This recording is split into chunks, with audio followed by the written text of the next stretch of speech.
Hello, my name is Dan, and this is my financial literacy lesson on budgeting. I found that the language curriculum provides more flexibility in creating genuine real-life situations, which would facilitate a more beneficial lesson for the students in the long run.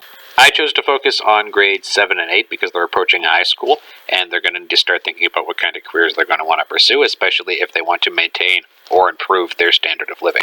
The objective of this unit is to help open students' eyes to the more insidious costs of living in Canada. I would approach this topic through an inquiry-based mini-unit with lessons focusing on specific costs in regions near the school. So for one lesson, I would look at housing. In this case, the students would research mortgage payments or rent in Toronto, Oakville, and, say, Guelph. Now, I chose these to offer a variety, Toronto being the most expensive, Guelph being relatively cheaper, but this would change depending on the region that the school is located in. I think it's important to keep the town or city that the school is in particular in order to make it relevant for the students.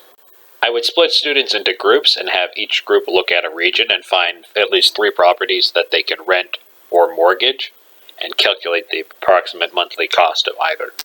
I would then have them record this on a graphic organizer, and we'd put it up on the wall because we'd be coming back to it later on in the unit. The next lesson would look much the same, but instead we would look at transportation costs. So how much would a car cost? What would the car payments be? What would the insurance be? What would gas cost? But we'd also compare that to public transportation. And we'd have those students record this in another graphic organizer to put up next to the housing one. I would consolidate this lesson in particular by linking it in back to the housing costs, in that you can choose a cheaper house, say in Guelph, and then commute if you have a job in Toronto. Or you could buy a more expensive house in Toronto and use public transportation instead. And I would have them think about what points in their life they might choose one or the other. I would follow up these lessons with lessons exploring the costs of food, utilities, and recreation before moving on into the culminating assignment. Once the students have expanded their understanding of the costs of living and budgeting, I would have them create specific scenarios, including people with a variety of characteristics. So they could be single, married, they could have 1 child, they could have 7 children, high SES or low SES, so they choose a specific career. Once we had created a wide variety of scenarios, I would group students and have them each look into the salaries and the budgeting prospects for each of these characters. So they would look up the salaries of their spouses, and then they would try to figure out, okay, well, how much food would I need for my children, if they have any? Where am I going to live? Are they going to commute?